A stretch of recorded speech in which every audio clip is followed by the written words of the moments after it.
자, 안녕하세요. 오늘은 삼재에 대한 이야기를 해드리겠습니다. 삼재 하면 사람들이 어떤 분들은 약간 이렇게 두려워하시는 분들도 있고, 어떤 분들은 그런 걸 생각을 안 하면 된다라고 말씀을 하시는 분들도 있고, 이게 말씀하시는 분들마다 좀 많은 편차들이 있습니다. 그런데 사람의 어떤 기운이 안 좋을 때를 얘기하는 거고, 그것은 없어요라고 한다 그래서 없어지는 것은 아닙니다. 그런 것보다도 그냥 내가 몸 상태가 안 좋고 다운될 때는 조심하면 더 좋겠다라는 정도로 받아들이면 되거든요. 그래서 그 기원에 대해서 얘기를 일단 해드릴게요. 인도 같은 경우는 삼재는 정확하게 말씀드리면 불교를 타고 들어온 인도 문화입니다. 그래서 인도 같은 경우는 이 세계가 만들어졌다가 사라졌다, 만들어졌다, 사라졌다 이렇게 순환한다는 생각을 하거든요. 이 우주 자체가 그러면서 이게 이제 만들어질 때 허공 중에서 그 다음에 이제 약간 물 같은 게 이제 만들어지고 거기서 이제 거품 같은 게 생기면 그게 땅이 되고 뭐 이런 이야기들이 있어요. 그래서 그걸 이제 공륜, 그 다음에 수륜, 그 다음에 지륜, 그 다음에 뭐 금륜, 뭐 이런 식으로 해서 이렇게 여러 층들이 있는데 금륜 위에 지륜, 뭐 이런 식으로 약간 층들이 나누는데 그게 오랜 시간이 지나면 다 사라진다는 거예요. 마치 뭐 지구도 언젠가는 그렇게 사라지겠죠. 그런 식으로 해서 사라지고 나서 또 다시 돌아온다는 거거든요. 그래서 사라질 때 되면 수화풍, 그러니까는 물기운들이 다 날아가고, 더운 기운에 의해서 물기운들이 다 날아가고, 그 다음에 이 세계가 이제 불타게 되고, 그 다음에 다시 허공으로, 이제 공으로다가 공간으로 돌아간다라고 하는 거예요. 그래서 세계의 순환론을 얘기하는 거고, 이렇게 순환론을 얘기하는 경전들이 장암경의 세기경이라는 책이 있고, 그 다음에 루탄경, 대루탄경, 기세경, 기세인봉경, 뭐 이런 책들이 있습니다. 그래서 이런 거를 루탄경 계열이라고 하고, 요거가 약간 다른 버전의 이야기를 하는 게 있어요. 인도는 워낙 땅이 넓으니까 똑같은 비슷한 이야기인데도 약간 버전이 다르거든요. 그건 대비바사론이라고 하는 논서에서 시작되는 거고, 그 다음에 유명한 게 구사론의 분별세품, 그 다음에 이제 구사박론이라고도 하는 중현이라고 하시는 분이 쓴 책이 있어요. 그래서 그런 것들을 보면 이제 그걸 구사론 계통이라고 그냥, 아니면 대비바사론 계통이라고 얘기를 하면 됩니다. 그래서 이런 두 가지 흐름이 있고, 그 책들 속에서 이 세계가 어떻게 만들어지고 이 세계는 어떻게 구조가 되어 있는지에 대한 우주론, 세계관을 전부를 얘기합니다. 그리고 그게 이제 시간적으로 끝날 때가 이렇게 수화풍, 그래서 물, 불, 바람으로 다 쓸려서 사라지게 된다라고 하는 거고요. 그런 식의 생성과 변화의 원리 구조가 이 나라에도 존재한다는 거예요. 그래서 나라에 존재한다라고 하면 이제 나라에 존재하는 삼재를 도병, 전쟁, 기근 이렇게, 그러니까는 전쟁, 기근, 그 다음에 질병, 이 세 가지를 듭니다. 그래서 그걸 이제 나라의 삼재라고 하고, 인간에게도 그런 게 있다라고 하거든요. 그리고 인도도 그렇고, 그게 이제 저 아라비아 쪽, 그러니까는 페르시아 쪽 사람들이 태양력을 중심으로 해서 황도 12궁을 중심으로 하는 그러한 관점들을 가져요. 그래서 12진법이라고 하는 게 나오거든요. 그러니까 12개의 띠라고 하는 이 12지, 10간 12지 할 때도 그 12지, 이런 12지의 문화, 어떻게 보면 저게 이제 별점 칠 때도 나타나는 거거든요. 그래서 인간을 12년을 기점으로 해서 어떻게 보면 생성, 그 다음에 약간 이 운대가 강해지는 거, 그 다음에 하락하는 거, 그 다음에 맨 끝나는 거, 이렇게 이걸 시간상으로만 얘기하면 생주이멸이라고 합니다. 생주이멸. 그 다음에 성주개공이라고도 하고, 그 다음에 주역식으로 얘기하면 생장수장이라고 할 겁니다. 생장수장. 그래서 봄, 여름, 가을, 겨울이라고 생각하시면 돼요. 그래서 그냥 쉽게 얘기하면 봄, 여름, 가을, 겨울이고, 그 겨울에 해당하는 게 12니까 네 등분으로다가 이렇게 나누면 3년이 해당이 돼요. 그래서 그 3년이 안 좋은 때다. 그걸 이제 삼재라고 하는 겁니다. 그래서 사람의 기운이 안 좋을 때 속했을 때 그거를 조심해야 된다. 그래서 기운이 좀 안 좋을 때 걸리면 왜 그런 거 있거든요. 예전에 올림픽 때도 그런 게 있었어요. 브라질, 멕시코 올림픽이나 이런 거 걸렸을 때 거기가 이제 고지대에 걸리면 올림픽 경기장 자체가 고지대에 걸리면 육상 선수들이 세계 신기록 낼 확률이 굉장히 크다는 거예요. 왜냐하면 기압이 낮으니까 기압이 낮아가지고 뛰기가 좋다는 거죠. 그리고 악천후가 걸리면 아무래도 좀 안 좋겠죠. 뭐 그런 거야 뭐 다 있지 않을까? 예를 들면 마라톤을 하는데 너무 덥거나 힘든 코스가 걸려요. 이렇게 하면 당연히 경기력 자체가 다 다운이 되겠죠. 그리고 뭐 해변가 안 그러면 무슨 뭐 이렇게 강 같은 걸 끼고 있어 좀 훨씬 시원하고 달리는 조건이 좋아요. 그러면 신기록 나올 수 있겠죠. 그래서 그러한 외부 조건들하고 내가 잘 맞을 때가 기운이 왕성할 때, 그 다음에 이게 안 좋을 때가 이제 삼재에 해당하는 가장 안 좋을 때 어떻게 보면 전 세계적으로 지금이 전 세계적 삼재일 수도 있죠. 그렇게 해서 한 3년 정도를 그렇게 봅니다. 그래서 그렇게 어떻게 걸리냐면 올해 같은 경우는 이제 사유축이라고 하거든요. 그러니까는 사유축, 신자진, 해묘미, 그 다음에 인호술 12개의 띠를 각 팀을 만들어요. 이렇게 절의 달력을 보면 그게 한 줄로다가 이렇게 되어 있는 거고 그게 4살 차이입니다. 그래서 올해는 지금 사유축이면은 뱀띠, 닭띠, 그 다음에 소띠가 삼재가 걸리는 거예요. 이분들의 띠를 계산해 보면 4살 차이씩 나는 거예요. 그래서 이게 같은 기질이 모인다 그래서 예전에 무슨 말이 있냐면 4살 차이는 궁합도 안 본다라고 하는 말이 있는 거예요. 근데 같은 기운을 가진 사람들이기 때문에 같은 해에 안 좋은 일이 벌어지는 겁니다. 그래서 집안에 삼재든 사람이 많으면 집안이 화목하다라고 하는 것도 되고 그 다음에 안 좋은 일이 생길 때 동시에 안 좋은 일이 벌어지는 그런 문제가 벌어진다고 생각하시면 돼요. 그래서 기운이 활성화되고 그 다음에 이렇게 조금 다운되고 이런 정도의 흐름들이 계속 반복되는 거고 그 중에서 가장 조심해야 될 때가 이제 삼재 중에서도 삼재가 이제 3년이니까 들어올 때를 들삼재, 중간을 눌삼재, 눌려 있다라고 하는 거예요. 그 다음에 나가는 삼재를 날삼재라고 합니다. 그래서 날삼재, 올해가 날삼재거든요. 이 사유축이 올해가 날삼재에 해당이 돼요.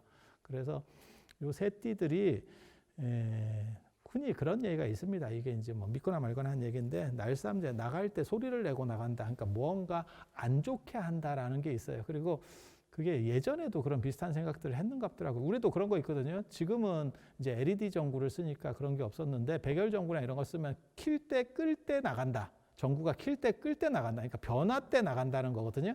그와 마찬가지로 삼재도 들어올 때하고 나갈 때가 제일 문제가 걸린다는 거예요. 그리고 나갈 때 사람들이 어느 정도 이상 풀려 있어서 약간 해이해져 있어서 그래서 이제 그때 이제 문제들이 많이 생긴다라고 얘기하는 거죠. 그래서 주역이나 이런 데 보면 제가 이제 좋아하는 구절이 있어요. 주역 중천건기에 보면 종일건건 석척약 려무구라고 종일토록 계속 열심히 일을 하고 자기 성의껏 다 하고 그 다음에 석척약 저물 때, 해 저물 때 이제 하루를 반성해 보는 거죠. 그때 석척약 슬픈 듯이 계속 내가 뭔가 조심하지 못한 것이 있는가, 잘못한 것이 있는가, 이렇게 인생을 살면 굉장히 재밌어요. 그러면 길하다가 아니고 여무구 허물은 없다.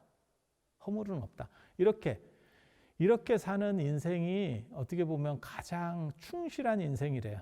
그래서 삼재라고 하는 것도 사실은 그렇게 지내면 허물이 없는 거죠. 그래서 얼마 전에 제 아는 선생님이 그런 말씀 하시더라고요. 제가 무슨 일을 얘기를 하니까 조심조심해라 이러면서 뭐라고 표현을 들었냐면 얼음에 박 밀듯이 하라. 이렇게 말씀하시더라고요. 그러니까 얼음 빙판에다가 바가지 같은 거 생각해 보세요. 얼마나 이렇게 대놓기만 해도 쑥 밀리잖아요. 근데 그거 조심조심 그렇게 밀어가라는 거예요. 그리고 예전에는 그런 걸 보고 열이박빙이라고 하고 얇은 얼음을 밟듯이 그 다음에 전전반츠 잠 못 자고 이렇게 하고 돌아눕듯이 이런 식으로 그런 거를 나중에 성리학에서는 성경이라고 합니다. 그래서 공손하고 진실하고 정성되고 이런 식의 삶의 방식을 가지면 삼재라는 게 크게 문제는 없어요. 하지만 사람이 다 그렇게 살 수는 없거든. 계속 조심하면서 살면 물론 문제는 없는데 살다 보면 계속 조심할 수는 없죠. 그러다가 그게 이제 딱 운때가 어떻게 좀 안 좋게 만나면 이제 사고가 터지는 거죠. 우리도 그런 거 있잖아요. 사고가 터지고 난 뒤에 내가 왜 그때 그렇게 했는지 잘 모르겠다. 인생을 살다 보면 딱 그런 정도의 시기가 있어요. 보통 때 나는 그렇게 행동 안 하는데 뭔가 홀린 것처럼 내가 왜 저런 행동을 했을까라는 부분들이 있는데, 그래서 그런 게 이제 좀 안 좋은 때가 걸리는 거죠. 그래서 그렇게 문제들이 생길 때를 대비해서 절에서는 이제 삼재풀이라고 하는 걸 해줍니다. 그래서 삼재가 들어왔지만 그 사람이 삼재를 잘 쉽게 넘어갈 수 있도록 그렇게 해서 이제 당신이 입던 옷이라든지 뭐 속옷이라든지 양말이라든지 뭐 이런 거를 갖다가 그 사람 이름을 이렇게 적어서 정월대보름이나 입춘 때 태워줍니다. 그렇게 태워서 그 사람의 액을 대신 가지고 간다라고 생각하면 되는 거예요. 그러니까 뭐하고 똑같은 거라고 생각하시면 되냐면 마치 정월대보름까지 연을 날리다가 연에다가 자기 이렇게 안 좋은 것들을 쓰고 이렇게 해서 맨 마지막에 그걸 잘라서 보내는 거거든요. 잘라서 날려보내듯이. 그래서 나를 대신해서 내 몸에 속했던 일부가 어떻게 좀 액막이를 해준다.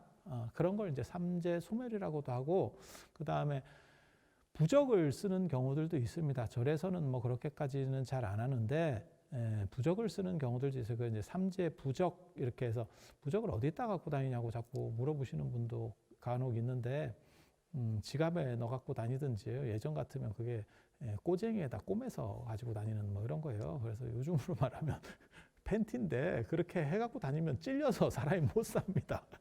몸속에서 자꾸 찔러요. 그래서 그것 좀 별로고, 아무튼 그 부적의 가장 대표적인 게 삼두일족응이라는 게 있어요. 머리 3개 달리고 그 다음에 다리가 하나인 그러한 매부적 뭐 이런 게 있어요. 예전에 그림 부적 중에서 대표적인 건데, 그러면 머리가 3개 있는 매가 모든 곳을 주시하고, 그러니까 삼재니까 3년 동안을 이렇게 꾸준히 딱 주시하면서 문제가 생기는 것들을 다 차단한다.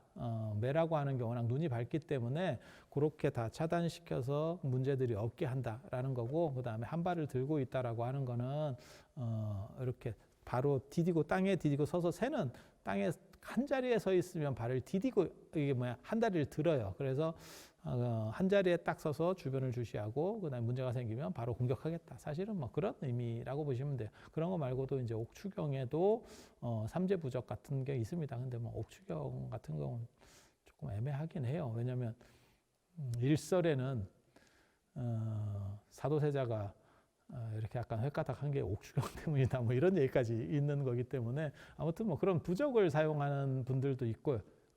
그리고 제일 중요한 거는 내가 삼재라는 것을 알고 조심하는 마음이다라고 보시면 되겠어요. 그러니까 삼재 소멸 기도를 하거나 삼재 풀이를 했기 때문에 문제가 다 해결될 거야가 아니고, 내가 지금 기운이 안 좋을 때고 그 다음에 다운되기 쉬울 때니까 내가 스스로 그것을 알고 방비해서 끊임없이 노력하는 자세로다가 자기가 튕겨져 나오게 하면 그게 이제 어떻게 보면 가장 현명한 거죠. 그래서 저는 개인적으로 삼재를 부정하시는 분들이 있어요. 스님들 중에서도 아유 그거는 신경 안 쓰면 돼요 라고 말씀하시는 분들이 있는데, 저는 그것에는 사실은 반대합니다.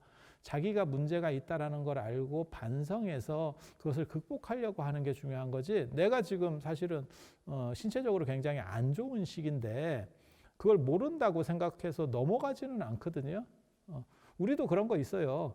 어떤 내가 원하는 일을 추진을 했는데 그것이 잘 안 됐을 때 어떤 경우는 그게 슬럼프로 빠져버립니다. 그래서 한 달이 갈 수도 있고 뭐 2달이 갈 수도 있고 그런 경우도 있고, 어떤 사람은 그렇게 돼서 금방 털고 일어나는 경우들이 있어요. 그래서 님께서 그런 말씀하시잖아요. 중암 전유경에 보면 2번째 화살을 맞지 말라. 하나의 화살이 날라온 것은 어쩔 수 없는 거지만 그것에 매몰돼서 그 원인에 의해서 매몰돼서 다시 쳐져버리면 한도 끝도 없는 거거든요. 그래서 스스로를 반성하고 그 다음에 내가 지금 안 좋은 시기를 맞이하고 있으니까 더 매사에 조심해서 안 좋은 일이 현재적으로 생기지 않도록 해야겠다라고 하는 반성의 의미를 삼으면 삼재라고 아는 것이 더 좋다라는 생각을 해요. 실제로 저랑 똑같은 생각을 예전에 공자나 왕필이라고 하는 사람들도 했었어요. 그분들이 뭐라고 얘기하냐면 점이라고 하는 것은 맞추는 데 목적이 있는 것이 아니고 실제로는 그 점사를 통해서 반성하고 교훈을 삼고 그걸 통해서 자신이 더 도야해 나갈 수 있도록 하는데 의미가 있고 방점이 찍힌다. 라고 하는 거죠. 그래서 그런 쪽으로 생각을 하시면 삼재라고 하는 것이 아무 문제가 없어요. 그러니까 삼재라는 걸 정확하게 인지하고 그것을 극복하고, 그리고 제가 제일 싫어하는 게 뭐냐면 긍정적인 생각하시는 분들 저 굉장히 싫어하거든요. 문제가 있을 때 그것을 긍정한다고 해서 덮이거나 바뀌는 거 전혀 없습니다. 부정적 생각을 통해서 부정의 요소들을 제거해 나가야 돼요. 제가 늘상 하는 얘기가 있거든요. 예를 들어서 뭐 결혼식을 한다거나 안 그러면 무슨 사업을 한다거나 중요한 일이면 거기서 최대한 부정적 개연성들을 자기가 다 도출해내는 게 사업하는 사람들도 그렇고 위험 요소를 줄이는 겁니다. 다 도출해서 이러이러한 일이 생겼을 때는 어떻게 대처한다라고 하는 거지. 그냥 뭐 계약하기로 했으니까 그냥 뭐 잘 될 거야. 잘 될 거야라는 생각 아무것도 해결해 주는 거 없습니다. 그래서 사람이 마음 먹기에 따라서 달린 거는 대상과 관계되는 게 아니고 내 혼자서 이미 결정된 거를 어떻게 해석할 것인가에서는 긍정적 생각이 좋은 거고, 타인과의 관계라든지 어떤 사업적이라는 부분이라든지 어떤 일과 관련됐을 때는 안 됐을 때를 먼저 생각해서 그 대책을 세우는 거, 그래서 부정을 통한 긍정이라고 하는 거예요. 그래서 삼재도 그렇고 주역의 점 보는 것도 그렇고 예전 사람들은 사실 그런 생각들을 많이 했어요. 그래서 안 좋으니까 안 좋은 것에 매몰되고 그렇게 되면 이게 필요가 없는 거죠. 그러면 삼재에 대해서 알아봐서 뭐 하겠어요. 이미 결정이 돼 있는데. 그래서 그런 거 말고 이 문제점이 있다는 것을 직시하고 그것을 극복할 수 있는 방안에 대해서 얘기하는 거. 그리고 이거는 동아시아 문화에서는 모든 곳에 거의 다 있습니다. 그래서 토정비결도 그렇고 정초에 뭐 세시풍속에서 점 같은 거 볼 때도 언제나 비방이라고 하는 게 있어요. 그건 빠져나갈 겁니다. 근데 그 비방에 목숨을 걸고 무엇을 해결하는 것이 아니고 내가 본질적으로 지금 상황들이 좀 안 좋다라는 걸 직시하고 그것을 극복하는 거지, 비방을 통해서 할 수는 없어요. 그리고 제일 안 좋은 게 맹자에 보면 그런 말이 있습니다. 남의 위험을 틈타지 않는다. 군자는 남의 위험을 틈타지 않는다. 그러니까 내가 좀 약하다고 그래서 다른 사람에게 이렇게 의존적으로 하면, 그러니까 뭐 점을 본다거나 안 그러면 뭘 이렇게 했을 때 그 사람이 이것만 하면, 진짜 이게 비방인데 무슨 뭐 죄를 지내거나 뭐 천도죄를 하거나 안 그러면 무슨 뭘 하나를 하면 역전될 거예요. 세상에 그런 식의 역전 구조는 존재하지 않습니다. 그거는 진짜 전근대적 사고방식인 거고, 지금 우리에게 필요한 것은 문제가 있은 거를 직시하고 그것들을 객관화시켜서 내가 극복해 나갈 수 있는 그런 정신 자세를 갖추는 것, 그것이 가장 중요하고 삼재도 그런 의미가 있다라고 보시면 돼요. 그리고 이 삼재를 절에서 기도도 하시고 그 다음에 뭐 삼재 소멸도 하시고 그리고 또 부족하시다고 생각을 하면 언제나 불보살님께 간절한 기도를 해서 가피를 통해서 그 문제가 극복될 수 있도록 하고, 그리고 주변에 삼재가 있는 가족분들이 있으면 그것을 직시하도 할 수 있도록 가르쳐 주는 게 중요해요. 너가 삼재니까 조심해라. 마치 뭐하고 똑같은 거냐면 어머니가 자식에 대해서 좀 안 좋은 꿈을 꾸면 전화를 해서 내가 그 꿈을 꿨으니까 너가 좀 조심해줘 라고 했을 때 저도 예전에 그런 전화들을 받았는데 이렇게 받다 보면 젊었을 때는 그래요. 뭐 쓸데없는 얘기, 뭐 이렇게 어른들이 쓸데없는 얘기 하시는가 봐. 근데 나중에 나이 들어 보니까 그렇게 생각하는 그 마음이 귀한 거고, 그런 생각들을 가지고 조금이라도 조심하면 문제 날 게 없는 겁니다. 그래서 문제가 없게 만들 수 있는, 그 다음에 문제의 소지가 있다는 힌트가 있을 때 그것을 극복해내는 그것이야말로 삼재를 관통하는 가장 중요한 해법이고, 그 다음에 우리가 슬기롭게 극복하는 방식이라고 보시면 되겠습니다. 그리고 그것을 보조해 줄 수 있는 것이 기도를 통해서 자기가 스스로 올바라지면 모든 나쁜 것들은 스스로 없어지고 좋은 것들이 이렇게 찾아올 수 있는 그런 구조가 열린다고 하겠습니다. 자, 이상 삼재에 대한 이야기 마치도록 하겠습니다. 자, 들어주셔서 감사합니다.